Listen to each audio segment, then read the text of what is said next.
నమస్తే, welcome to city 24/7 top debate. నేను Suresh. YCP నుంచి బయటకు వచ్చిన వారు జగన్ తీరుపై తీవ్ర విమర్శలు చేస్తుంటారు. వైసీపీ అధినేత ఎవరితోనూ కలవరని, ప్రజలకే కాదు నేతలకు దూరంగా ఉంటారని, కోటరీ ఉందని ఇలా ఆరోపణలు చేస్తుంటారు. వైసీపీని వదిలేసి టీడీపీలో చేరి మంత్రి అయినటువంటి వాసంశెట్టి సుభాష్ ఇన్నాళ్లకు జగన్పై సంచలన ఆరోపణలు చేశారు. ఎమ్మెల్సీ పదవి కావాలంటే జగన్కు సాష్టాంగ నమస్కారం చేయాలని కొందరు చెప్పారని వాపోయారు. అంతేకాదు జగన్ సార్ అనలేదని, జగన్ ముందు కాలుపై కాలు వేసుకుని కూర్చున్నారనే కోపంతో రఘురామపై పగ పెంచుకున్నారని చెప్పారు. ఇంతకీ వాసంశెట్టి సుభాష్ చెప్పినట్లు జగన్లో రాజరికపు పెత్తందారీ పోకళ్ళు ఉన్నాయా? ముందుగా ఈ అంశం మీద చర్చిద్దాం. డిబేట్లో పార్టిసిపేట్ చేస్తున్నారు తెలుగుదేశం పార్టీ రాష్ట్ర కార్యదర్శిగా ఉన్నటువంటి చిముకుల చైతన్య గారు. నమస్తే అండి, వెల్కమ్. అలాగే కాంగ్రెస్ నుంచి స్టేట్ మైనారిటీ అబ్జర్వర్గా ఉన్నారు, అలాగే అధికార ప్రతినిధి కూడా షేక్ బాజీ గారు. నమస్తే, వెల్కమ్ సార్. అలాగే ప్రముఖ విశ్లేషకులు మస్తాన్ గారు కూడా జాయిన్ అయ్యారు. నమస్తే అండి. మరి కాసేపట్లో సిపిఎం పార్టీ నుంచి రాంభూపాల్ గారు కూడా జాయిన్ అవుతారు. సార్ మస్తాన్ గారు, ఇప్పుడు వాసంశెట్టి సుభాష్ గారు చెప్పింది, ఆయన కార్మిక శాఖ మంత్రిగా ఉన్నారు, ఇప్పుడు టీడీపీలో. ఆయన గతంలో ఒక 10 సంవత్సరాల పాటు వైసీపీలో ఉన్నారు. ఆయన తన అనుభవాలని నిన్న ముఖ్యమంత్రి చంద్రబాబు నాయుడు గారి జన్మదిన వేడుకల సందర్భంగా పబ్లిక్తో గ్యాదర్ అయినప్పుడు చెప్తూ ఆయన ఎక్స్పీరియన్సెస్ని గుర్తు చేసుకున్నారు. అయితే మనం గతంలో కూడా విన్నాం, రీసెంట్గా నంబర్ 2గా ఛానళ్ళ అక్కడ కొనసాగినటువంటి విజయసాయిరెడ్డి గారు కూడా ఆయన చుట్టూ ఒక కోటరీ ఉందని చెప్పేసి ఆ కోటరీని దాటుకొని రాకపోతే కనుక జగన్మోహన్ రెడ్డి గారికి భవిష్యత్తు కూడా ఉండదు అన్నట్లుగా ఆయన మాట్లాడడం జరిగింది. బట్ జగన్మోహన్ రెడ్డి గారి మీద ఆయన ఏమి పరుషమైన విమర్శలు చేయకపోయినా కానీ ఆ రకంగా కోటరీ ఒకటి ఉందని చెప్పేసి చెప్పడం చూసాం. అలాగే రఘురామకృష్ణరాజు గారు ఆ పార్టీలో ఎంపీగా ఉంటూనే రచ్చబండని చెప్పేసి కొన్ని సంవత్సరాల నుంచి జగన్మోహన్ రెడ్డి గారిలో ఉన్నటువంటి వ్యక్తిత్వాన్ని కూడా ఆయన అనేక సార్లు ప్రస్తావించారు. దాని మూలంగానే ఆయన టార్గెట్ చేశారని కూడా అనేక సందర్భాల్లో చెప్పారు. సో వైసీపీ ఎంపీగా ఉన్నటువంటి రఘురామకృష్ణరాజు గారికి ఏ రకంగా ట్రీట్మెంట్ ఇచ్చారో చూసాం. 4 సంవత్సరాల పాటు సొంత నియోజకవర్గానికి రాలేనటువంటి పరిస్థితి, మళ్ళీ పార్టీ మారి ప్రభుత్వం మారిన తర్వాత, రాష్ట్రంలో ప్రభుత్వం మారిన తర్వాత కానీ ఆయన రాష్ట్రంలో అడుగు పెట్టలేనటువంటి పరిస్థితి. ఇప్పుడు ఉప సభాపతిగా ఉన్నటువంటి రఘురామకృష్ణరాజు గారు, ఆయనకి ఈగో ఉండేదని చెప్పేసి జగన్మోహన్ రెడ్డి గారికి, ఆయనకన్నా కూడా కొద్దిగా ఎవరన్నా కానీ డామినేటింగ్గా ఉంటే ఆయన భరించలేరని చెప్పేసి ఆ రకమైనటువంటి కొన్ని ఆయన పర్సనల్ ఇవి కొన్ని చెప్పడం జరిగింది. దానికి తగ్గట్టుగానే ఈరోజు సుభాష్ గారు మాట్లాడిన దాంట్లో కూడా ఉంది. ఎప్పుడైతే వైసీపీ ప్రభుత్వ హయాం చివరి రోజుల్లో సుభాష్ గారు ఆ పార్టీలోనే ఉన్నప్పుడు ఎమ్మెల్సీ పదవిని ఆఫర్ చేశారని, అయితే జగన్మోహన్ రెడ్డి గారిని కలిసే ముందు ఆయన ధనుంజయ రెడ్డి గారిని, మిథున్ రెడ్డి గారిని కలిసినప్పుడు వాళ్ళు ఒకటే చెప్పారట, నువ్వు వెళ్ళంగానే ఆయనకి సాష్టాంగ నమస్కారం చేయాలి, ఆయన పాదాలకు నమస్కారం చేయాలి, అలా అయితేనే ఈ రకమైనటువంటి పదవులు కానీ లేదంటే కానీ ఆయన మెప్పు పొందవచ్చని. ఈయనదేముంది, ఇప్పుడు ఈయన చెప్పింది ఎంతవరకు ఇది నమ్మాలి నమ్మకూడదు అనే ఒక డౌట్ రావాల్సిన ఒక అవసరం కూడా లేదు. ఎందుకనంటే ఆ రకంగానే కదా పబ్లిక్ డొమైన్లో పబ్లిక్ మీటింగుల్లో ఆయన ముందే అప్పట్లో జగన్మోహన్ రెడ్డి గారు ముఖ్యమంత్రిగా ఉన్నప్పుడే పబ్లిక్ మీటింగ్లోనే ఈ రమేష్ కానీ వీళ్ళంతా ఏ రకంగా బూతులు తిట్టారో చంద్రబాబు నాయుడు గారిని కానీ, పవన్ కళ్యాణ్ గారిని కానీ, లోకేష్ని కానీ, ఆ తిట్టడం తర్వాత అతనికి మంత్రి పదవులు రావడం కానీ ఇవన్నీ చూసాం. సో దాన్ని నిజం చేస్తూ ఈరోజు ఆయన మాట్లాడిన మాటలు, సుభాష్ గారు మాట్లాడిన మాటలు, సో జనరల్గానే అలాగే మనం చూసాం. ఈవెన్ ప్రభుత్వం మారిన తర్వాత గవర్నమెంట్లో టీడీపీ వచ్చిన తర్వాత టీడీపీ కూటమి ఆయన అసలు అసెంబ్లీకి రావడానికి కూడా ఇష్టపడకపోవటం, అంటే ఇక ఆయనకి ఒకసారి ఈగో హర్ట్ అయితే ఇక దాని వైపు కూడా చూడరు అనే దానికి ఇవన్నీ కూడా ఒక ఎగ్జాంపుల్స్గా కనబడుతున్నాయి. సో ఇవన్నీ చూస్తున్నప్పుడు నిజంగానే జగన్మోహన్ రెడ్డి గారి దాంట్లో ఆయన వ్యక్తిత్వం పెత్తందారీ వ్యక్తిత్వమా, రాచరికపు పోకడలు ఉన్నాయా? నిజంగా వీరు చెప్పినట్లుగా వీరు ఆరోపణలు చేస్తున్నట్టుగా ఏదో పార్టీ నుంచి బయటకు వచ్చారు కాబట్టి ఈ రకమైన ఆరోపణలు తప్ప అటువంటి వ్యక్తి కాదా ఆయన? ఎట్లా చూడాలి sir being an analyst? Sir good evening sir.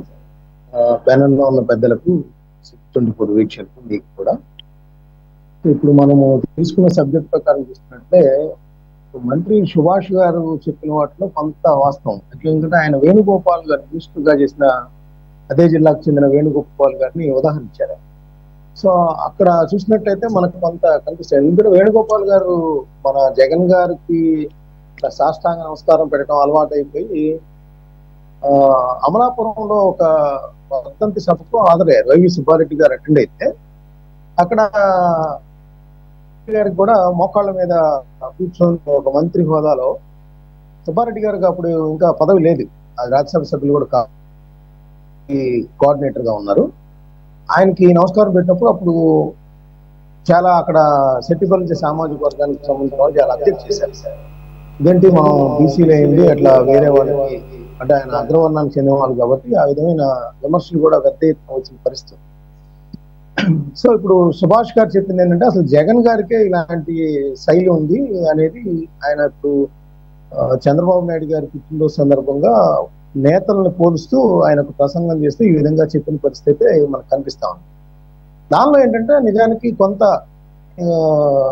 వాస్తవం కనిపిస్తా ఉన్నట్టుగా మనకు అనిపిస్తుంది. ఎందుకంటే నేను ఒకటి చెప్తాను. ఇప్పుడు ఆయన ఏం చెప్పారంటే సుభాష్ గారు ఇట్లా ధనంజయ రెడ్డి గారి దగ్గరికి వెళ్ళా, నేను చేసేవాళ్ళు బహుశా అక్కడ సమీకరణ నేపథ్యంలో ఆయనకి ఎమ్మెల్సీ ఇద్దామని భావిస్తా ఉండొచ్చు, నువ్వు కనుక వెళ్ళి ఆయన ప్రసన్నం చేసుకుంటే నీకు ఎమ్మెల్సీ పదవి కూడా వచ్చింది అనేది ఆయన ధనంజయ రెడ్డి గారు వీళ్ళు చెప్పారనేది ఆయన చెప్తున్నారు. సో అది మనం కొద్దిగా వెనక్కి వెళ్ళి పరిశీలిస్తే ఏంటంటే రఘురామకృష్ణరాజు గారు ఒక ఇంటర్వ్యూలో చెప్పారు ఏంటంటే రాజశేఖర రెడ్డి గారు జీవించినప్పుడు జగన్మోహన్ రెడ్డి గారు ఆయన అంకుల్ అంటూ వచ్చేవాళ్ళు. ఈయన ఇండస్ట్రియలిస్ట్ గా వెళ్ళి రాజశేఖర రెడ్డి గారిని కలుస్తా ఉన్నాం. ఆ తర్వాత ఎప్పుడైతే రాజశేఖర రెడ్డి గారు దురదృష్టం శాతం మృతి చెందారో ఆ తర్వాత కాలంలో ఈయన పార్టీ పెడతాం, ఆ పార్టీలో ఈయన కూడా కొంతకాలం చేరటం జరిగింది. చేరిన దగ్గర నుంచి కూడా ఆయన వ్యవహార శైలి మారిపోయింది. నన్ను ఆయన సార్ అనాలనేది అక్కడ నాకు అక్కడ ఉన్న పరిస్థితి చేసుకున్నాను, ఆ విధంగా అనాలనేది రఘురామకృష్ణరాజు గారు ఓపెన్ గా ఇంటర్వ్యూలోనే చాలా ఇంటర్వ్యూస్ లో చెప్పారు. అయితే ఆ తర్వాత కాలంలో ఆయన రాజీనామా చేసిన అది అక్కినేని నాగేశ్వరరావు గారు మృతి చెందినప్పుడు కూడా అదే విధంగా కనపడిందని కూడా ఆయన చెప్పారు. ఆ తర్వాత రాజీనామా చేసిన తర్వాత మళ్ళీ వైఎస్ఆర్సీపీకి లేకపోతే మ్యూచువల్ ఇద్దరికి అవసరం ఉండి ఆయనకి నరసాపురం టికెట్ ఇవ్వటం, ఆ తర్వాత ఆయన గెలిచిన తర్వాత కూడా మళ్ళీ భేదాభిప్రాయాలు పడటం. అసలు భేదాభిప్రాయానికి కారణం ఏంటంటే రఘురామకృష్ణరాజు గారు వితౌట్ జగన్ గారి నాలెడ్జ్ అక్కడ వేరే వాళ్ళని అంటే నరేంద్ర మోడీ గారు లాంటి వాళ్ళని ఇంకా పెద్ద వాళ్ళని కలుస్తున్నారు అనేది అక్కడ పాయింట్. ఆయన పార్టీ అధ్యక్షుడు కాబట్టి అంటే వేరే ఇతరులను కలవాలన్నా కూడా ఆయన పర్మిషన్ తీసుకోవాలి. ఇదే రకమైన ఇది మనకి ఎక్కడ కనపడిందంటే రేవంత్ రెడ్డి గారు ముఖ్యమంత్రి అయిన తర్వాత ఆయన ఎంపీగా ఉండి ముఖ్యమంత్రి అయ్యారు, ఎమ్మెల్యేగా గెలిచారు. గెలిచిన తర్వాత అక్కడ వెళ్తూ అందరికీ కూడా డిన్నర్ ఇవ్వడం జరిగింది. ఆ డిన్నర్ కి కూడా ఈ ఎంపీలు వైఎస్ఆర్సీపీ ఎంపీలు వెళ్ళటం జగన్ గారికి ఇష్టం లేదు. అంటే కట్టసీగాలుగా పిలిచిన అప్పటికి కూడా నాకు చెప్పకుండా ఎందుకు వెళ్ళారు అనేది అప్పట్లో బాగా వార్తలు వచ్చింది. మిథున్ రెడ్డి గారిని విజయసాయి రెడ్డి గారి మీద ఆక్రోశం చేశారని. అదే విధమైన బాలశౌరి గారు కూడా ఇంటర్నల్ టాక్స్ లో చెప్పారు, ఇప్పుడు జనసేనలోకి వెళ్ళిపోయారు. బాలశౌరి గారు కూడా అలాంటి అవమానాన్ని ఎదుర్కొన్నారు, ఏంటి ఇట్లా నాకు చెప్పకుండా అట్లా రేవంత్ రెడ్డి గారు ఎవరెళ్ళమన్నారు అని. సో ఇవన్నీ చూసినప్పుడు ఏంటంటే కొంత సుభాష్ గారు చెప్పిన దానిలో కొంత వాస్తవం ఉన్నట్టుగా మనకు అర్థమవుతుంది. మామూలుగా అయితే ఆయన మంత్రివర్గం ప్రమాణ స్వీకారం సమయంలో చాలా మంది ఆయనకి పాదాభివందనాలు చేశారు, దాన్ని ఆయన కొంత నివారించినట్టు కనపడినప్పటికీ కూడా ఎక్కువ మంది చేశారు, అది యాక్సెప్టెన్సీ కనపడింది. రెండోది ఏంటంటే మీరు చెప్పిన ఈ బూతుల సంస్కృతి, అంటే జోగి రమేష్ గారు కావచ్చు, కొడాలి నాని గారు కావచ్చు, ఇంకా కొంతమంది మనం చూసాం మంత్రులుగా ఉన్న వాళ్ళు కూడా ఆ విధమైన అబ్యూజ్డ్ లాంగ్వేజ్ వాడితే దాన్ని ఎప్పుడు కూడా నివారించిన పరిస్థితి కూడా ఆయన వ్యక్తిత్వం మీద ఎన్ని మచ్చ తెచ్చే పరిస్థితులు. ఎందుకంటే ఒక సందర్భంలో ఉమారెడ్డి వెంకటేశ్వర గారు రోజా గారి చెవిలో చెప్తా ఉంటారు, చంద్రబాబు నాయుడు గారిని తిట్టమన్నారు, కొద్దిగా తిట్టండి అని చెప్పేసి. అది ఎంత ఇప్పుడు కూడా వైరల్ అవుతా ఉంటుంది, మన యూట్యూబ్ లో కొట్టినా కూడా వస్తాం. అంటే నాయకుడికి ఆ విధమైన వ్యవహార శైలి ఇష్టము అనేది అక్కడ వెల్లడైన అంశం. సో ఇప్పుడు సుభాష్ గారు కూడా మరి మంత్రి హోదాలో ఆయన గతంలో ఆ పార్టీలో 10 సంవత్సరాలు కొనసాగి ఆయన ఎదుర్కొన్న అక్కడ వ్యవహార శైలి కానీ అక్కడ నాయకులు ఏ విధంగా అతన్ని డైరెక్షన్ చేస్తున్నారు అనేది కానీ కూడా వాస్తవాన్ని ప్రతిబింబిస్తున్నట్టుగా అనిపిస్తుందని చెప్పచ్చు. చైతన్య గారు, చంద్రబాబు నాయుడు గారికి 75వ సంవత్సరంలోకి అడుగుపెట్టారు. జగన్మోహన్ రెడ్డి గారు ఏజ్ నాకు ఎగ్జాక్ట్గా తెలియదు కానీ చాలా చిన్న వయసు. మరి ఆ చిన్న వయసులోనే ఆయనకి కాళ్ళకి నమస్కారాలు పెట్టించుకోవాలని ఆయనకు ఉన్నటువంటి కోరిక మరి ఎలా చూడాలో తెలియదు. రెండోది, సరే ఏమన్నా అతిశయక్త అనుకుంటే కాదు అని అనేక అనుభవాలు చెప్తున్నాయి మనకి. ఇఫ్ ఐఎమ్ నాట్ రాంగ్, ఎవరినైతే ఈయన కోట్ చేశారో సుభాష్ గారు, మీ జిల్లాకి చెందినటువంటి బీసీ నాయకుడు చెల్లుబోయిన వేణు కదండి. ఆయన ఇఫ్ ఐఎమ్ నాట్ రాంగ్ గత ప్రభుత్వ హయాంలో ఆయన దీనికి సంబంధించి అనుకుంటా ఐఎన్పిఆర్ కూడా చూసినట్టున్నాడు ఆయన. నాకు గుర్తున్నంత వరకు అప్పుడు మన మీడియాలో ఉన్నాం కాబట్టి మనకి ఎలాంటి గుర్తుంటాయి. ఆయన మీడియా ప్రతినిధులతో మాట్లాడుతున్నప్పుడు ఆయన కొత్తగా మంత్రి పదవి చేపట్టిన తర్వాత చాలా ఓపెన్గానే మీరు ప్రశ్నించడం మానేసేసి ఆయనకేదో అడుగుడుకు మడుగులొత్తినట్టుగా ఉండండి జర్నలిస్టులు, అప్పుడు మీకు మీ మంచి చెడు చూసుకుంటారని చెప్పేసి ఈ చెల్లిపోయిన వేణు మాట్లాడాడు. అది నాకు గుర్తుంది. ఆ తర్వాత కొంతమంది జర్నలిస్టులు తిట్టిపోశారనమాట. అందుకనే రూపాయికి కూడా అణకు కూడా చెల్లుబాటు కానటువంటి వ్యక్తిలాగా మిగిలిపోయాడని చెప్పేసి రకరకాల కామెంట్ చేశారు అప్పుడు. అంటే సో ఆ రకంగా నేనే కాదు మీరు కూడా ఆయనకి వంగి దండాలు పెట్టండి, అణిగిమణిగి ఉండండి అని చెప్పి ఓపెన్గా జర్నలిస్ట్ని అడిగాడంటే మంత్రిగా ఉండి, మరి ఆయన కాళ్ళకి దండాలు పెట్టడం అంటే అది పెద్ద ఆశ్చర్యం కలిగించే విషయమేం కాదు.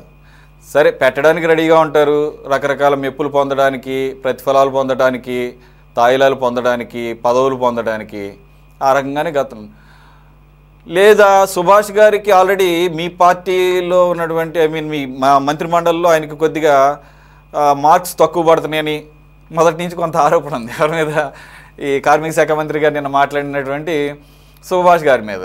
ఏది తెలుగుదేశం పార్టీ మెంబర్షిప్ విషయంలో వెనకబడ్డారని మొదట్లో, ఆ తర్వాత పర్ఫార్మెన్స్ విషయంలో వెనకబడ్డారని. ఈ రకంగా మరి సరైన సమయంలో చంద్రబాబు నాయుడు గారి జన్మదినం సందర్భంగా అవతల పార్టీ నాయకుడు గతంలో ముఖ్యమంత్రిగా పనిచేసినటువంటి అతనిని ఇప్పుడున్న చంద్రబాబు నాయుడు గారిని పోలుస్తూ ప్రైజ్ చేస్తూ అవతల వాళ్ళని కించపరుస్తూ, లేకపోతే ఆయనలో ఉన్నటువంటి నెగిటివిటీస్ని, లేని వాటిని నేను చెప్పారంటలేదు, ఇప్పుడు ఆ నెగిటివిటీస్ని చెప్పడం ద్వారా ఆయన ర్యాంకింగ్ ఏమైనా మెరుగుపరుచుకుందామని ఈయన ఏమైనా ప్రయత్నం చేస్తున్నాడు? చెప్పాలి మీరే. ముందుగా ప్యానల్ సభ్యులందరికీ నమస్కారం అండి. జగన్మోహన్ రెడ్డి గారి యొక్క రాచరిక పోకడ కావచ్చు, లేకపోతే నిన్న మన మంత్రి గారు మాట్లాడిన భాష కావచ్చు, ఆయన చెప్పిన విధానం కావచ్చు, 2014 ముందు రాజశేఖర్ రెడ్డి గారు చనిపోయిన తర్వాత జగన్మోహన్ రెడ్డి గారు ఒక పార్టీ పెడితే, ఎవరైతే రాజశేఖర్ రెడ్డి గారికి అత్యంత సన్నిహితంగా ఉన్న వ్యక్తులు, అప్పుడు కాంగ్రెస్ గవర్నమెంట్ లో మంత్రులుగా పనిచేస్తున్న వ్యక్తులు, చాలా ముఖ్యమైన వాళ్ళు జగన్మోహన్ రెడ్డి దగ్గరికి పోకుండా ఉండడానికి ప్రధాన కారణమే జగన్మోహన్ రెడ్డి గారి యొక్క రాజరిక పోకడ అన్నది చాలా మంది మాట్లాడుతున్న భాష. మాది నెల్లూరు జిల్లా. నెల్లూరు జిల్లాలో ఉన్నటువంటి ఆనం రామనారాయణ రెడ్డి గారు రాజశేఖర రెడ్డి గారికి చాలా దగ్గరగా ఉండేవారు. అయితే జగన్మోహన్ రెడ్డి గారు పార్టీ పెడితే ఆ పార్టీలోకి ఆయన అప్పుడు పోలేదండి. 2019 ఎన్నికల తర్వాత 24 ఎన్నికల్లో ఆయన 19 ఎన్నికల్లో వైసీపీలో చేరారు, గెలిచారు.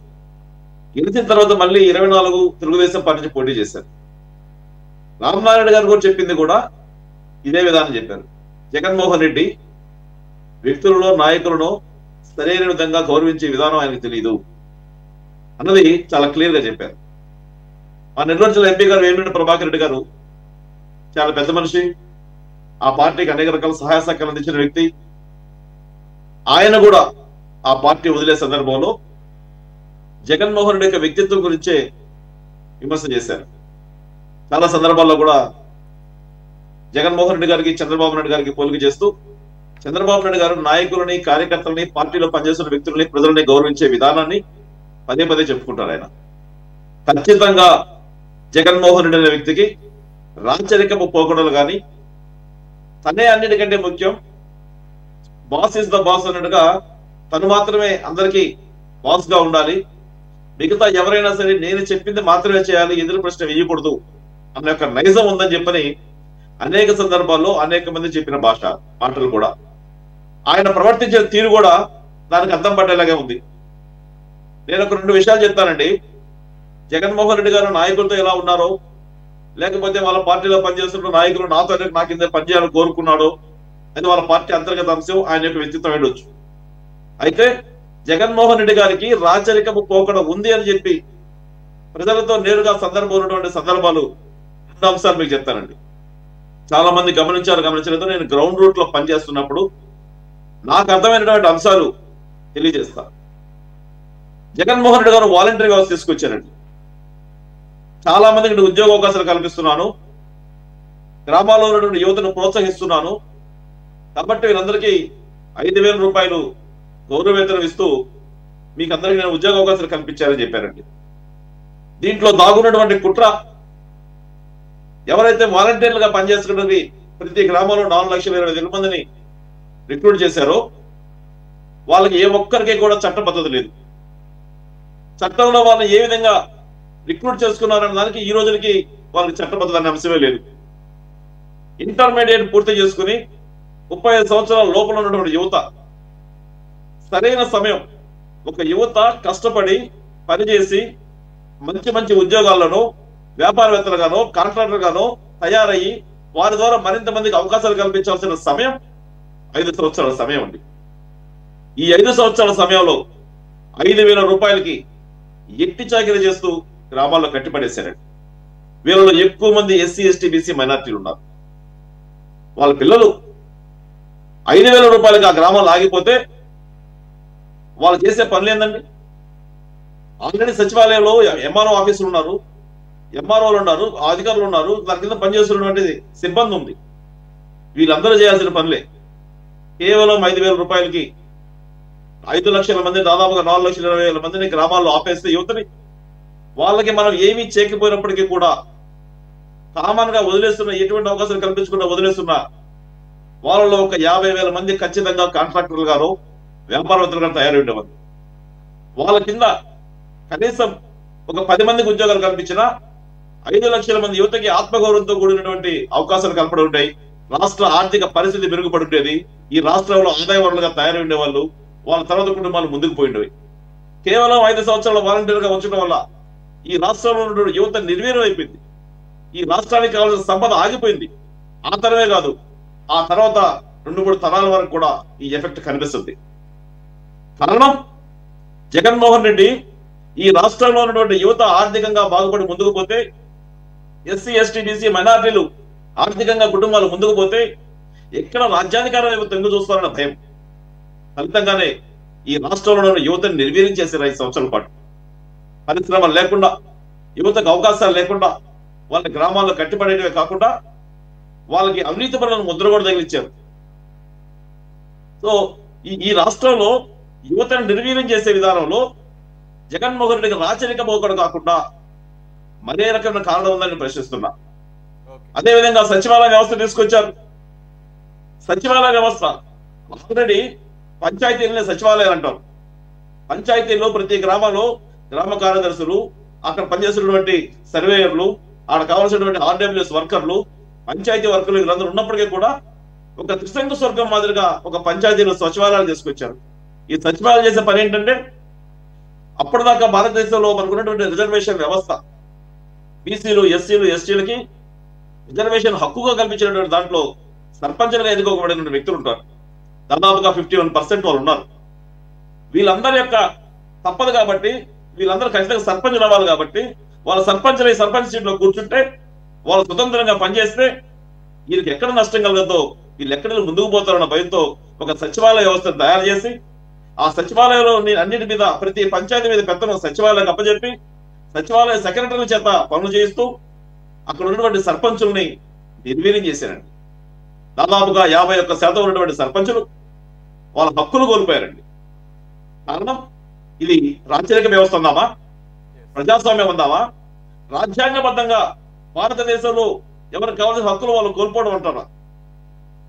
ఖచ్చితంగా జగన్మోహన్ రెడ్డి నైజాన్ని మనం గుర్తిస్తే వెనక ఆయన చేస్తున్న కుట్రలు, అధికారాన్ని అడ్డు పెట్టుకుని ఈ రాష్ట్రంలో ఉండే ప్రజలు ఆర్థికంగా బలపడకుండా, ఈ రాష్ట్రంలో ఉండే రాజ్యాంగబద్ధంగా కల్పించిన హక్కులు వాళ్ళు ప్రజలు పొందలేకుండా సిస్టమేటికల్ గా ఈ రాజ్యాంగాన్ని కూలీ చేస్తూ తన రాచరికము పోకడల్ని పదే పదే ప్రజలకు చూపించిన వ్యక్తి జగన్మోహన్ రెడ్డి గారండి. వీటన్నిటికీ తోడు ఆయన భాష, ఆయన ప్రవర్తించిన తీరు, అదేవిధంగా ప్రతిపక్షాల పట్ల ఆయనకున్నటువంటి వైఖరి, అసెంబ్లీలో ఆయన చూపించినటువంటి వికృతమైనటువంటి విధానం, తన శాసన మండలి సభ్యులు జిప్పులను తీస్తామని చెప్పి మాట్లాడితే నవ్వుకుంటున్న విధానం, ఇవన్నీ కూడా ఖచ్చితంగా జగన్మోహన్ రెడ్డి గారి యొక్క రాచరికం పోకడలు చూపిస్తూనే ఉన్నాయి. అటువంటి వ్యక్తితో చంద్రబాబు నాయుడు గారిని ఎప్పటికీ పోల్చలేమండి. చంద్రబాబు నాయుడు గారు, రాజశేఖర రెడ్డి గారు ముఖ్యమంత్రిగా ఉన్న, రోసయ్య గారు ముఖ్యమంత్రిగా ఉన్న, కోట్ల విజయభాస్కర్ రెడ్డి గారు లాంటి వాళ్ళు ముఖ్యమంత్రులుగా ఉన్న అనేక మంది ముఖ్యమంత్రులు ఉన్నప్పుడు కూడా వారందరితో ఆయన ముఖ్యమంత్రిగాను, మంత్రిగాను ఆయన ప్రవర్తించిన తీరు కానీ, ప్రతిపక్ష నాయకుడిగా ఆయన ప్రవర్తించిన తీరు కానీ, బయట నాయకులతో ఉన్న తీరు కానీ, ఎక్కడైనా ప్రజలు కనబడితే వాళ్ళు పలకరిస్తున్న విధానాలు కానీ ఆయన యొక్క వ్యక్తిత్వాన్ని ప్రజలకి ఒక మార్గదర్శకంగా చూపిస్తాయి. నిన్న మొన్నటిగా మా పార్టీలో సంబంధించిన ఒక వ్యక్తి భారతమ్మ గారిని ఏదో మాట అన్నారని చెప్పని ఇమ్మీడియట్లీ పార్టీ నుంచి సస్పెండ్ చేశారు, అరెస్ట్ కూడా చేసే పరిస్థితులు వచ్చాయి. పార్టీలో క్రమశిక్షణ కోసం మాట్లాడారు, చెప్పారు. ఎక్కడైనా ప్రతిపక్షాల మీద మీ ఇష్టం వచ్చినట్టు మాట్లాడితే చూస్తూ గురుకునేది లేదన్నారు. అటువంటి వ్యక్తులతో ఖచ్చితంగా జగన్మోహన్ రెడ్డి లాంటి వ్యక్తిని పోల్చలేము. జగన్మోహన్ రెడ్డి గారికి ఖచ్చితంగా రాచరికము పోకడలు ఉన్నాయి. రాజ్యాంగబద్ధంగా నిర్మితమైనటువంటి రాష్ట్రాల్లో రాజ్యాంగం కల్పించిన హక్కులతో, వ్యవస్థలతో మనం పనిచేస్తున్నప్పుడు ఖచ్చితంగా రాచరికం పోకడున్న వ్యక్తులు ఈ రాజ్యాధికారాన్ని కానీ అనుభవించడానికి ముందుకు వస్తే, వాళ్ళే రాజ్యంలో ఎక్కువ కాలం ఉంటే ప్రజలకే కాదు ప్రజాస్వామ్యానికి కూడా, రాజ్యాంగానికి కూడా ఒక ప్రమాదంగా భావిస్తూ తెలియజేస్తూ, ఖచ్చితంగా మా సుభాష్ గారు ఏదైతే చెప్పారో దాంతో ఏకీభవిస్తూ జగన్మోహన్ రెడ్డి గారికి రాచరికము పోకడలు ఉన్నాయి, అవి కొనసాగుతాయి. కాబట్టి ప్రజలు అతని పట్ల జాగ్రత్తగా ఉండాలని కోరుకుంటా ఉన్నాం. ఓకే చైతన్య గారు, రైట్. సుభాష్ గారికి ఏమైనా కొద్ది పాయింట్స్ ఏమైనా యాడ్ అవుతాయని చూద్దాం. రైట్, అనే లైటర్ నోట్. ఆయన ఖచ్చితంగా పార్టీ వ్యవస్థలో చాలా ముందుకు పోతున్నారు, చాలా చక్కగా పనిచేస్తున్నారు. మొదట్లో కొంచెం తడబడ్డ వాస్తవమే, కానీ ఇప్పుడు ఆయన చేయాల్సిన నాది లిటరల్ మీనింగ్ కాదు, ఐ మీన్ లైటర్ నోట్లోనే నేను కూడా ఆ ఉద్దేశంతో, అంటే ఆయన చెప్పిన మాటలకి జస్ట్ ఒక ఫన్ దీన్ని యాడ్ చేసింది. రైట్, బాజీ గారు, చాలా సంఘటనలు ఇప్పుడు సుభాష్ గారు ఏదో కొత్తగా చెప్పారని కాదు, ఆయన అంటే జగన్మోహన్ రెడ్డి గారి వ్యక్తిగతంగా లేకపోతే ఆయన ఒక పార్టీ అధ్యక్షుడిగా ఆయన తీరుని నాకు ఇప్పుడు గుర్తొస్తున్నాయి one by one. For example మనకు గుర్తుందో జీవిత రాజశేఖర్ కొన్నాళ్ళ పాటు కాదు, చాలా తక్కువ టైము ఈ పార్టీలో చేరి ఆయనతో పాటు సేల్ అవుదామని చూశారు. పాపం వాళ్ళు దాదాపుగా అన్ని పార్టీలు ట్రై చేశారులేండి. సో ఇక వైసీపీని కూడా ఒక ట్రైల్ వేశారు. అయితే చాలా తక్కువ రోజులని బయటకు వచ్చేసారు. అప్పుడు జీవిత గారు చాలా ఓపెన్గా మాట్లాడతారు కాబట్టి ఆవిడ కారణం చెప్పారు, దానికి ఫన్నీగా అనిపించింది. మీరు నాకు గుర్తున్నంత వరకు ఒక ధర్నా చేశారు అప్పుడు ప్రతిపక్ష నాయకుడిగా జగన్మోహన్ రెడ్డి గారు. మంచి ఎండాకాలం, అది బాగా ఎండ ఉంది. ఎండ ఉన్నా లేకపోతే జనరల్గానే ఈ సినీ ఫీల్డ్ వాళ్ళు హీరోస్, పర్టికులర్గా హీరోలు కానీ హీరోయిన్లు కానీ సెలబ్రిటీస్ బయటకు వచ్చినప్పుడు కూలింగ్ గ్లాసెస్ పెడతారు, గాగుల్స్. అలాగే రాజశేఖర్ గారు కళ్ళజోడు పెట్టుకున్నారు. ఆయన ముందు జగన్మోహన్ రెడ్డి గారు ధర్నా చేస్తున్నప్పుడు అంతా కూర్చుని ఉన్నాము పక్కనే అని తీసేయమన్నారంట. గ్లాసెస్ తీసేసి నా ముందు అట్లా కూర్చోకూడదన్న టైప్లో మాట్లాడారు. ఆయనకి చాలా ఈగో ఎక్కువ అని చెప్పేసి ఆవిడ కూడా ప్రస్తావించడం గుర్తొస్తుంది అనమాట. అదే కాదు, అదే ఒక లైటర్ నోట్లో. రెండోది, ముఖ్యమంత్రిగా ఆయన ఉన్నప్పుడు ఈ తెలుగుదేశం పార్టీ కేంద్ర కార్యాలయం మీద దాడి అవ్వచ్చు, లేదంటే కనుక చంద్రబాబు నాయుడు గారి ఇంటి మీద దాడి అవ్వచ్చు, వాటి గురించి ఆయన ప్రస్తావిస్తూ ఒక పోలీసులకు సంబంధించినటువంటి ఒక సభలో ఆయన ఏమన్నారు, ముఖ్యమంత్రిని లేకపోతే ఆ పార్టీ నాయకుడిని ఆ రకంగా తిడితే అలాగే స్పందిస్తారని చెప్పేసి సమర్థించుకొచ్చారు ఆయన. అంటే నేను అనుకున్నప్పుడు ఒక నాయకుడి మీద ఉన్నటువంటి అభిమానం ఏమనుకున్నాను, లేదు ఒక రాజరికపు వ్యవస్థలో రాజు పట్ల ఎలా స్వామి భక్తి ప్రదర్శించాలో అలా ప్రదర్శించారు అనేది ఈ మాటల్లోనే అర్థమేమో, గూఢార్థమేమో అని నాకు ఇప్పుడు అనిపిస్తుంది. సో ఓవరాల్గా చూస్తే నిన్న సుభాష్ గారు చెప్పిన దానికి ఆయన పర్సనల్ క్యారెక్టర్ కానీ లేదంటే కానీ ఆయన పర్సనాలిటీ కానీ ఏమైనా మ్యాచ్ అవుతుంది?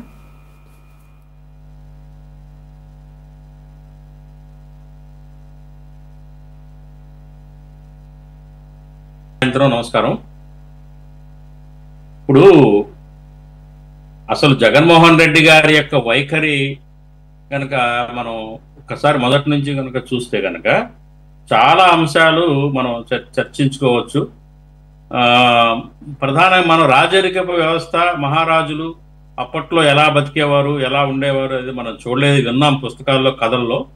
అట్లాగే మన కొన్ని ఐతిహాసిక సినిమాల్లో చూసాం మహారాజులు ఎలా ఉంటారా. కానీ జగన్మోహన్ రెడ్డి గారి ప్రత్యక్షంగా ఆయన యొక్క జీవన విధానం కానివ్వండి, ఆయన ప్రజా జీవితంలోకి వచ్చిన తర్వాత ఆయన ప్రవర్తన ఇదంతా కూడా మహారాజుల్ని తలదన్నే విధంగా ఆయన ఉంది. ఖచ్చితంగా అందులో అనుమానం లేదు. ఈ అంశాల మీదే ఆ మధ్య కొంతమంది ఈయన మెంటాలిటీ మీద విశ్లేషణ జరిపి ఆయనకి పారనాయిడ్ పర్సనాలిటీ డిజార్డర్ PPD అనేది ఏదో ఉంది. ఆ డిజార్డర్ వల్ల ఆయనకి ఏంటంటే అందరిని అనుమానిస్తూ ఉంటారు. ఇంకొకటి ఏంటంటే తనను అందరు కించపరుస్తున్నారు, తనను తక్కువగా చూస్తున్నారనే ఒక ఫీలింగ్ ఎక్కువగా ఫీల్ అవుతూ ఉంటారు. అందుకని దాన్ని సాటిస్ఫై చేసుకోవడం కోసం అందరూ తనకి అణిగిమణిగి ఉండాలని, తన ఎదురు నిలబడకూడదని, నమస్కారాలు చేయాలి, ఇప్పుడు కాళ్ళకు సాష్టాంగ నమస్కారాలు చేయాలి అనే విధమైన ఒక సంప్రదాయాన్ని కొనసాగించారు. అది ఇవాళ ఆయన సుభాష్ గారు చెప్పిందే కాదు, వైసీపీలో పనిచేసి బయటకు వచ్చిన అనేక మంది నాయకులు అందరికీ తెలుసు. ఈవెన్ మంత్రులు కానివ్వండి, ఎమ్మెల్యేలు కానివ్వండి, ఎంపీలు కానివ్వండి, ఆయన కలవాలంటే చాలా కష్టం. 3-4 అంచెలు దాటుకొని వెళ్ళిన తర్వాత కానీ ఆయన రూమ్లోకి చేరుకోలేదు. అక్కడ కూడా నిలబడాలా, 2-3 కుర్చీలు ఉంటాయి. ఆయన ఎవరైతే కూర్చోమంటారో వాళ్ళే కూర్చోవాలా. ఆయన అనుమతి లేకుండా ఆయన ముందుకు కూర్చోడానికి కూడా అవకాశం లేదు. ఇదంతా కూడా కథలుగా చెప్పుకుంటారు ఆ ప్యాలెస్ లో. అంతేకాదండి, ఆ ప్యాలెస్ ఏదైతే తాడేపల్లిలో ఆయన యొక్క ప్యాలెస్ అని ఎందుకు పిలిచారంటే అది ఇల్లు కాదు, అది యాక్చువల్గా అది ఇల్లు మామూలుగా అయితే నివాసం. ఎవరైనా ముఖ్యమంత్రో ఇంకోళ్ళు ఎక్కడైనా కానీ దేశంలో ఎక్కడైనా ఏ ముఖ్యమంత్రి నివాసం కూడా మామూలు నివాసం, అక్కడ ఎవరైనా కానీ అపాయింట్మెంట్ తీసుకొని వెళ్ళొచ్చు. కానీ ఆ తాడేపల్లి ప్యాలెస్ గా ఎందుకు పిలువబడిందంటే 970 మంది సెక్యూరిటీ, CC కెమెరాలు, ప్రత్యేకమైన రోడ్లు, ఆ రోడ్లలోకి సామాన్యులు ఎవరు వెళ్ళడానికి వీల్లేదు అనుమతి లేకుండా, సామాన్య ప్రజలు. అట్లాగే లోపలికి వెళ్ళాలన్నా బయటకు రావాలన్నా ID కార్డులు మెడలో ఖచ్చితంగా ఉండాలి. ఈ రకమైన మరి దుర్భేద్యమైన కోటలాగా ఆయన నివాసం ఉండింది. అక్కడికి వెళ్ళిన వాళ్ళకి వచ్చే వాళ్ళకి బాగా అనుభవం జరిగింది. అంతేకాదండి, మీడియాలో వాళ్ళు కూడా స్టార్టింగ్ లో ఆయన మీడియాతో కూడా మాట్లాడేవాళ్ళు కాదు. మీకు గుర్తుందో లేదు, ఆయన ప్రెస్ మీట్లు పెట్టేవాళ్ళు కాదు. ఆయన ఏం చెప్పదలుచుకున్నారో రికార్డ్ చేసి ఒక సాక్షి వాళ్ళ సొంత మీడియా తప్ప మిగతా వాళ్ళకి ప్రెస్ రిలీజో లింకులో తర్వాత పంపించేవాళ్ళు. ఈ మధ్య కాలంలో తర్వాత అది మారి మీడియా సమావేశాలు పెడుతున్నారు. కానీ గతంలో అయితే మీడియా సమావేశాలు కూడా నిషిద్ధం, ఎవరు మీడియా వాళ్ళు కూడా వెళ్ళడానికి వీల్లేదు. ఆ రకమైన దుర్భేద్యమైన మరి విధంగా ఆయన వ్యవహార శైలి ఉండింది, అందరికి తెలిసిన సత్యమే. కాకపోతే ఏంటంటే అది ఆ మనస్తత్వం కొంచెం మార్చుకున్నట్టుగా కనపడతా ఉంది. ఆయన మరి మీడియాలో మనం చూస్తాం, ప్రజల్లోకి వెళ్ళినప్పుడు ముద్దులు పెట్టుకోవటం, అన్నా అని చెప్పేసి సంబోధించడం, ఇవన్నీ కూడా అదొక ఆయన ఒక నటన అంతే తప్పించి ఒరిజినాలిటీ కాదు. ఒరిజినల్ గా ఆయన ప్రజలతో ఎలా, ఆయన అధికారంలోకి వచ్చిన తర్వాత ప్రజలతో ఏనాడైనా కలిశాడా? ఈవెన్ అసెంబ్లీ సమావేశాలకి ఆ సెక్రటరియట్ వైపుకి వెళ్ళేటప్పుడు అప్పుడప్పుడు కూడా తెరలు పరదాల మాటన మరి రాజు వెడలే అన్నట్టుగా అట్లా ఉండేది వ్యవహారం. అక్కడ ప్రాంత ప్రజలు మన రాజుగారు ఎలా ఉన్నారో చూద్దామని ఎవరిని ప్రయత్నించినా కానీ ఆయన ముఖం కనపడేది కాదు. ఆ రకంగా పరదాల్లో సంరక్షణలో ఆయన ఆ సెక్రటరియట్కి వెళ్ళటం కానీ అసెంబ్లీ సమావేశాలు కానీ జరుగుతూ ఉండేది. మోస్ట్లీ ఏంటంటే పరిపాలన అంతా కూడా ప్యాలెస్ నుంచి జరిగింది, సెక్రటరియట్లో ఎప్పుడు కూడా కూర్చోలేదు ఆయన, మనకు తెలుసు. ఆయన కేవలం ఏంటంటే అప్పుడప్పుడు అసెంబ్లీ సమావేశాలకు వెళ్ళినప్పుడు మాత్రమే ఆ రూట్లో వెళ్ళేవాళ్ళు. ఆ రూట్లో కూడా పాపం ప్రజలు అమాయకంగా ఎలా ఉన్నట్టు మా జగన్ గారు అని చెప్పి చూద్దామని ప్రయత్నం చేసినా పాపం ఆ అవకాశం అదృష్టం దొరికేది కాదు చాలా మందికి. కాబట్టి మన టీవీలోనే చూడాల్సిన పరిస్థితి ఉండింది అప్పట్లో. కాబట్టి ఇదే రకంగా ఒక రకమైన డిజార్డర్తో ఆయన బాధపడ్డాడు. ఆ డిజార్డర్ ఒక చర్యలే కారణమే ఇదంతా కూడా ఆయన యొక్క ప్రవర్తన. అంతేకాదు ఆయన అసలు ఎవరిని కూడా ఏ పెద్ద వయసుతో సంబంధం లేదండి. పెద్ద వయసు, ఇతను వయసులో పెద్దవాడు కదా, మనం అతని చేత నమస్కారాలు పెట్టించుకోవటం, సారాన్ని పిలిపించుకోవటం, నేను చిన్నవాడిని కదా అనే ఆ ఇంగిత జ్ఞానం కానీ ఆ సభ్యత సంస్కారాలు కూడా ఆయనకి లేవు. ఆయన అందరూ కూడా ఆయనకి అణిగిమణిగి ఉండాలా, దండాలు పెట్టాలా, పొర్లు దండాలు పెట్టాలా, సార్ సార్ అని సంబోధించాలా, ఆయన ముందు చేతులు కొట్టుకుని నిలబడాలా. అట్లాగే మీరు ఇందాక ఒకటి ఇక్కడ ప్రస్తావించారు, జీవిత రాజశేఖర్ గారి ఉదంతం. అది ఆ ఉదంతం జరుగుతున్న సందర్భంలో నేను ఉన్నా ఆ సభలో. అది రైతు సభ, గుంటూరులో రైతు దీక్ష చేశారు, రైతులకు సంబంధించిన దీక్ష. పాపం రాజశేఖర్ గారికి తెలియదు ఇక్కడ ఆయన యొక్క ఆలోచన విధానం ఏంటి, ఎలా ఉంటాడు అనేది. ఆయన కళ్ళజోడు పెట్టుకొని జేబులో చేతులు పెట్టుకొని మాట్లాడితే వేదిక ముందుకు వచ్చేసి ఆయన స్టైల్గా అక్కడున్న సభికులతో పరామర్శ చేసేవారు. అది 2 సార్లు 3 సార్లు హెచ్చరించారు, బాబు అలా చేయబాక, రైతు దీక్ష ఇది, కళ్ళజోడు ఏంది, ఆ స్టైల్ ఏంది, ఆ జేబులో చేతులు పెట్టుకొని ఆ విషయం ఏంటి జనానికి అని. దానికి పనిష్మెంట్ కూడా పడింది. ఆయనకి తర్వాత హోటల్ రూమ్కి వచ్చిన తర్వాత మరి నేను చెప్పుకుంటున్నారు, నిజమైతే నాకు తెలియదు కానీ మ్యాన్ హ్యాండ్లింగ్ కూడా ఆయన మీద జరిగిందని సెక్యూరిటీ చేత. తర్వాత అది కూడా చెప్పుకున్నారు. అప్పట్లో నేను ఆ పార్టీలో నేను పనిచేస్తా ఉన్నాను కాబట్టి మా శ్రేణులు అందరూ చెప్పుకునేవాళ్ళు అప్పుడు, ఇట్లా జరిగింది ఇట్లా జరిగిందని. అది శోచనీయం. అందుకనే వాళ్ళు బయటకు చెప్పుకోలేక, కక్కలేక, మింగాలేక పార్టీ వదిలేసి వెళ్ళిపోయారు, పారిపోయారు. అమ్మో మా వల్ల అవుతుంది ఇక్కడ అని చెప్పేసి. సో ఏంటంటే అది ఒక టైప్ వ్యవహార శైలి అయింది. ప్రజానాయకుడు అనుకుంటాం కానీ ప్రజానాయకుడు కాదు, ఆయన ఒక మహారాజు. ఆ మహారాజు పోకడల వల్లే ప్రజల్లో ఒక రకమైన ఏవగింపు కలిగింది. వాస్తవంగా ఆయన కనిపించేదానికి ఒరిజినాలిటీకి చాలా వ్యత్యాసం ఉంది. ఆ వ్యత్యాసం అనేది మనం ఊహించినంత వ్యత్యాసం ఉంది. ఆయన ఒరిజినల్ మెంటాలిటీ, క్యారెక్టర్కి, ప్రజలతో పాటు ప్రజలతో ఆయన కలిసినప్పుడు ప్రవర్తించే విధానానికి కూడా చాలా వ్యత్యాసం ఉందండి. కాబట్టి ఒక అరుదైన నాయకుడు మన జగన్మోహన్ రెడ్డి గారు. అంత అరుదైన నాయకుడు కాబట్టే 5 ఏళ్ల పాటు భరించలేక 5 ఏళ్లతోటే సరిపెట్టారు ప్రజలు. మళ్ళీ ఆయన ఇంకొకటి ఏంటంటే ఇవాళ వీళ్ళ ధైర్యం కూడా ఏంటంటే, ఈ కూటమి ప్రభుత్వం ధైర్యం కూడా అదే. పొరపాటు కూడా మళ్ళీ ఆయన రాని రమ్మో జగనా అని చెప్పేసి అనుకుంటున్నారు కాబట్టి ప్రజలు మనమే నెక్స్ట్ టైం కూడా మనమే అని ఒక కులాసాగా హ్యాపీగా ఉంటున్నారు. దాని పర్యవసానాలే కొన్ని తప్పుడు నిర్ణయాలు కూడా ఇవాళ కూటమి ప్రభుత్వం తీసుకుంటుంది. వాళ్ళు ధైర్యంగా ఉన్నారు, ఏం ప్రాబ్లం లేదు, మేమే, ఇంకోళ్ళు రారు ఈ రాష్ట్రంలో, ఇంకో 2 టర్మ్స్ కూడా మేమే అనే విధంగా భయపెట్టేశాడు జగన్మోహన్ రెడ్డి గారు. బాజీ గారు అది ఆ రకంగా ఆలోచన చేయటం కూడా రాచరికపు పోకడే. అది కూటమి అయినా కానీ జగన్మోహన్ రెడ్డి గారు కూడా అదే కదా. వచ్చే 30 సంవత్సరాల పాటు నేనే. ఇప్పుడు పార్లమెంటరీ డెమోక్రసీ మనతో జాయిన్ అయ్యారు సిపిఎం పార్టీ నుంచి జీవి కొండారెడ్డి గారు. కొండారెడ్డి గారు నమస్తే, థ్యాంక్స్ ఫర్ జాయినింగ్. సార్ వినపడుతుందా sir? am I audible? Okay sir.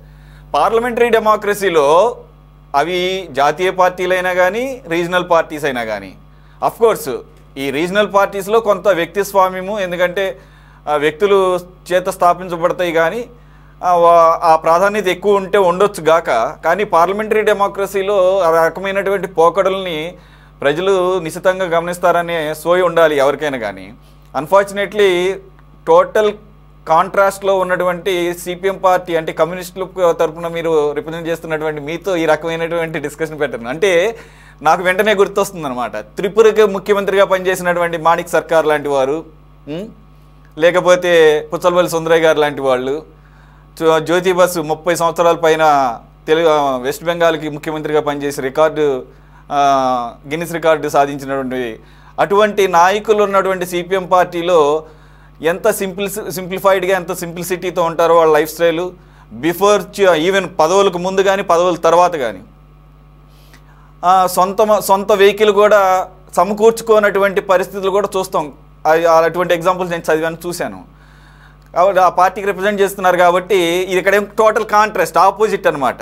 అంటే ఇక ఈ పార్లమెంటరీ డెమోక్రసీలో కూడా ఈ రకమైన పోకడలు ఇంకా సాధ్యమా అంటే ఈరోజు జగన్మోహన్ రెడ్డి గారి ప్రస్తావన వచ్చింది కాబట్టి ఆయన తీరు అలాగనే కనపడుతుందా? నెక్స్ట్ 30 years పాటు నేనే ముఖ్యమంత్రిగా ఉండాలనుకుంటున్నాను, తప్పేం లేదు. సేవ చేస్తూ నేను ఇప్పుడే ఎగ్జాంపుల్ కోట్ చేసినట్టుగా ప్రజలు కనుక అలా కావాలనుకుంటే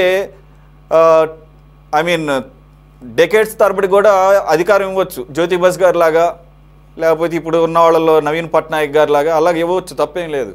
కానీ మన ఆలోచన తీరు, ఇది ఆయన ఆలోచన తీరు రాచరికపు పోకడలకు దగ్గరగా ఉందా? అలాగే ఆయన దగ్గర పనిచేసిన వారిని చెప్పడం కానీ, సీనియర్ మోస్టులు లాంటి మైసూరారెడ్డి గారు లాంటి వాళ్ళు అనేక సందర్భాల్లో మాట్లాడినప్పుడు కానీ, ఇప్పుడు రీసెంట్గా కూటమికి సంబంధించినటువంటి సుభాష్ గారు, మంత్రిగా ఉన్నటువంటి సుభాష్ గారు మాట్లాడిన తీరు కానీ, అలాగే గత ప్రభుత్వ హయాంలో చెల్లుబోయిన వేణు అవ్వచ్చు, లేకపోతే జోగి రమేష్ అవ్వచ్చు, వీళ్ళందరూ ఏ రకంగా ఆయన్ని ఇంప్రెస్ చేయడానికి ట్రై చేస్తూ ఉంటారు. రోజా అయితే ఇప్పటికీ కూడా. అలాగే 4 రోజుల క్రితం పబ్లిక్గా పోలీసుల అదుపులో ఉన్నటువంటి వ్యక్తిని కొట్టడానికి పోయినటువంటి గోరంట్ల మాధవ్, ఎంపీగా పనిచేసినటువంటి వ్యక్తి, వీరందరి చర్యలు ఆయన్ని ఇంప్రెస్ చేయడానికి,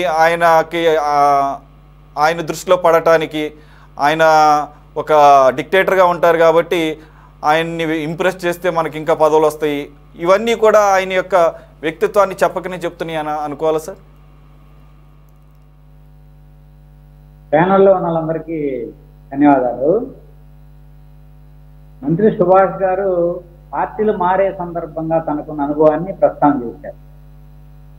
సహజంగా పార్టీలు మారేటప్పుడు చాలా రకాల ప్రసన్నాలు చేసుకోవాలి.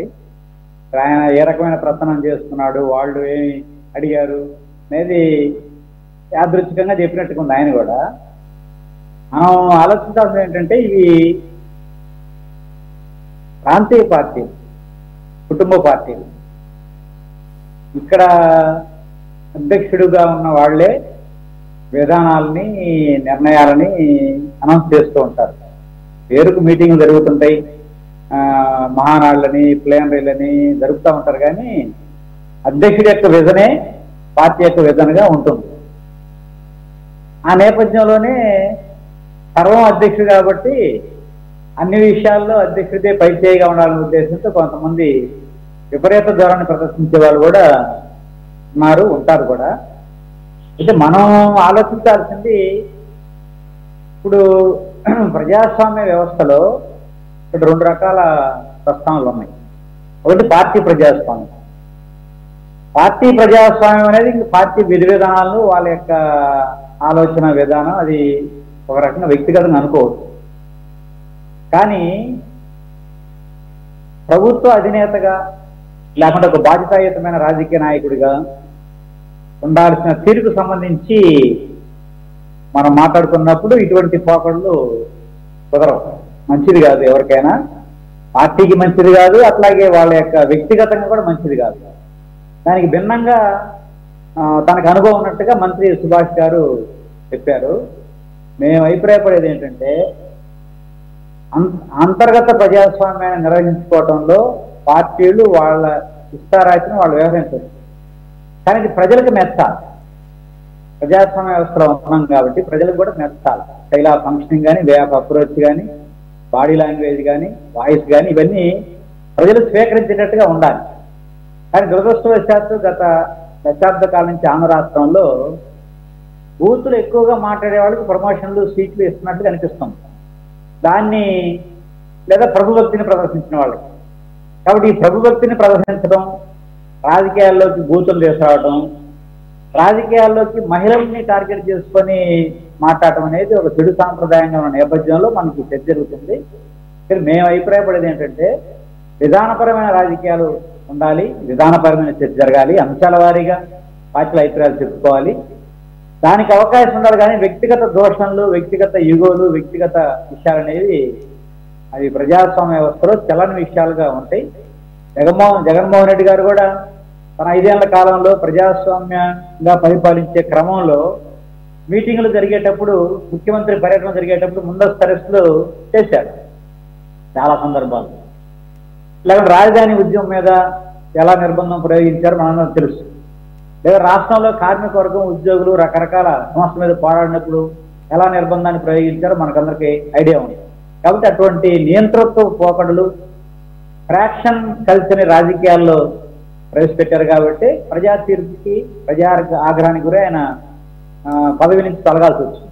అయితే ఇప్పుడు ప్రభుత్వం, ఇప్పుడు మీరు ఆలోచించాలి, ఇప్పుడు ప్రభుత్వం నిన్న స్పీకర్ గారి నియోజకవర్గంలో పేదలు నివసిస్తున్న గుడిసెను తొలగించే సందర్భంగా బుల్డోజర్ రాజకీయాలకు పాల్పడుతుంది.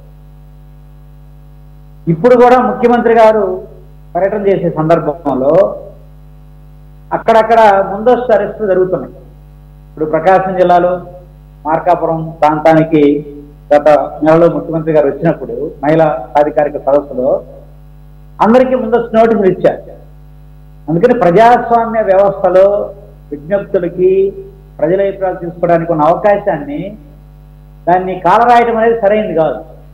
అందుకని మేము అభిప్రాయపడుతుంది, ప్రభుత్వం ఏదైనా పార్టీ ఏదైనా 2 రకాల ప్రజాస్వామ్యాన్ని కంటికి రెప్పలాగా కాపాడాల్సిన అవసరం ఉంది. 1 పార్టీలో ప్రజాస్వామ్యం, 2 పరిపాలనలో ప్రజాస్వామ్యం. ఈ పరిపాలనలోనూ పార్టీలోనూ 2 రకాల ప్రజాస్వామ్యాలు దెబ్బతిన్నప్పుడు ఖచ్చితంగా ఇది నియంతృత్వానికి దారితీస్తుంది. మీరు ప్రస్తావిస్తున్న రాచరిక పోకడలు కూడా వెళ్ళడానికి అవకాశం ఉంది. అందుకని ప్రజల చేత ఎన్నుకోబడిన ప్రభుత్వాలు, ప్రభుత్వ అధినేతలు రాజకీయాలు సేవా రాజకీయాలుగా భావించి మేము సర్వీస్ కోసం రాజకీయాలకు వచ్చిన పార్టీ నేతలు 2 సందర్భాల్లోనూ పూర్తిగా ప్రజాస్వామ్యతంగానే వ్యవహరించవలసిన అవసరం ఉంది. ప్రజాస్వామ్యం మీద నమ్మకం లేనివాడు, ప్రజాస్వామ్యబద్ధంగా వ్యవహరించడానికి ఇష్టం లేనివాడు, అలవాటు పడుతున్న వాళ్ళు ఖచ్చితంగా చరిత్రలో కాలగర్భంలో గడుస్తారు. అది వాస్తవం. అందుకని మనమేమి ఆందోళన పడాల్సిన అవసరం లేదు. ఎవరు అప్రజాస్వామికంగా వ్యవహరిస్తే వాళ్ళని ప్రజలు, పార్టీలు, పార్టీ క్యాడర్లు తిరస్కరించడం కూడా సహజంగానే జరుగుతున్న పరిణామంగా మనం గమనం పెట్టుకోవాల్సిన అవసరం ఉంది.